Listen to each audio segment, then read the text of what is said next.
It's hard to believe, Eddie, it's 35 years. Yes, it is indeed, Andrea. And actually, sometimes when you say the figure, like I'm very conscious that for several people, like they have no personal memory of it. They weren't even born at the time. So in a sense, for certain generations between myself and yourself, it's like reading history and it seems like something that happened a long time ago that no longer causes any threat. However, the reality is so different.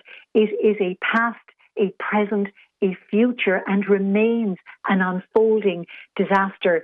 And in a sense, what we want to acknowledge today in our reflection of the 35 years is we cannot undo the genetics. We cannot undo the damage, which has left an embedded radioactive footprint in the world forever. So in a sense today, in our marking United Nations Chernobyl Remembrance Day, our President on our behalf has stood up proud and has said with a global voice, with people joining in from New Zealand, Australia, America, the four corners of the planet, and that we're saying in one voice that the people of Ireland will remain the legacy makers. We will remain the torch bearers for this tragedy, and that we will never forget it. Tell us about setting up Chernobyl Children International, Eddie.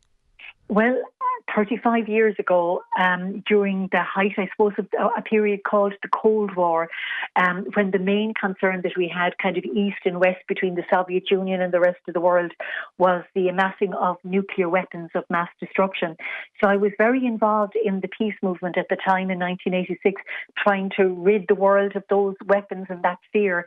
When the accident happened, I kind of felt, well, I know the reality of what can happen from the tragedies of Hiroshima and Nagasaki. And this now is the development of the civil side of nuclear development. And I wanted to kind of do something about it. And I suppose it was cloaked in deception and secrecy for many, many years because of the Soviet Union. But eventually, at the end of 1990, we started to hear the reality that the impact was on children, because children are most vulnerable because of their size. They absorb an adult dose of radioactivity. In a sense, really, Andrea, this was an invisible war that was declared on these people 35 years ago, against which there was no standing army, against which there was no antidote, no safe haven, no weapon, no way to save your people, because it's indiscriminate in how it damages.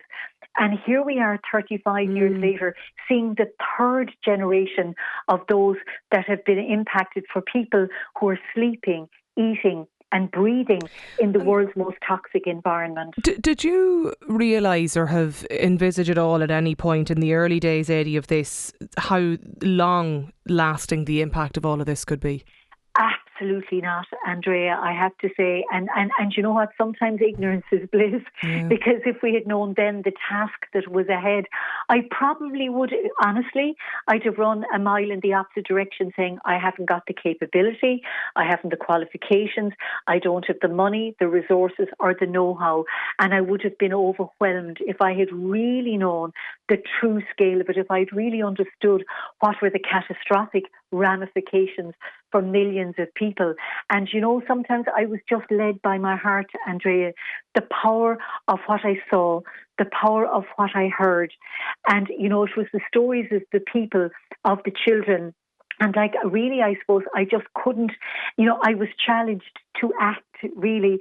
And I suppose from that moment in 1986 until now in 2021, the people of Ireland have been extraordinary. They have stood beside us, behind us, in front of us, tens of thousands of families, of volunteers have really taken the Chernobyl cause to their heart. That's right. They have been unstinting in their support in all. And actually, to be honest, Andrea, like no other country in the world has Ireland acted and responded. We are exemplary. Were you very proud of that, Eddie? You know, the Oh 35 my years on, God. because we actually here in the programme just before Yeah. Christmas, we're talking to some of some families, foster families, you know, that, the Yes. kids would come over year on Yes. year, every year they come back, the same kids. And God, some of them were heartbroken talking to us before Christmas because with COVID and the pandemic and the Yeah. restrictions, they didn't know Yeah. if it would happen this year. But you must be very proud of that connection with Ireland. Absolutely. Can I just say this? And I know the volunteers who were on, Trina was one of them, and amazing people. Like, these are the unsung heroes and heroines, and they are literally the bedrock, and they are the lifeblood of our organisation. And I often say to people, sometimes it takes two hands to take away the fear and the pain, but sometimes it takes a world of effort to end the suffering. And for over 3 decades, Irish people have been exemplary with their caring hands and their sheltering arms, giving love to these people. And you know something, Andrea, the day that we're marking today, being led by our president, marking United Nations Chernobyl Remembrance Day, actually came about because of lobbying from Ireland to the General Assembly at the United Nations in 2017. And this is a day that will be known as something that was set up by Ireland for the rest of time. So the whole world has an opportunity to reflect on this cautionary tale, really, of Chernobyl that is leaching across into the generations, and to have that remembrance today. In one direction, we're saying to the people of Ireland, we're saying a big thank you. But in the opposite direction, it is this extraordinary umbilical cord that we're sending out of love, of hope, of compassion, of saying to the people of Chernobyl that despite the world being on pause with the pandemic, despite having the stuffing knocked out of us by the pandemic, we will not forget you.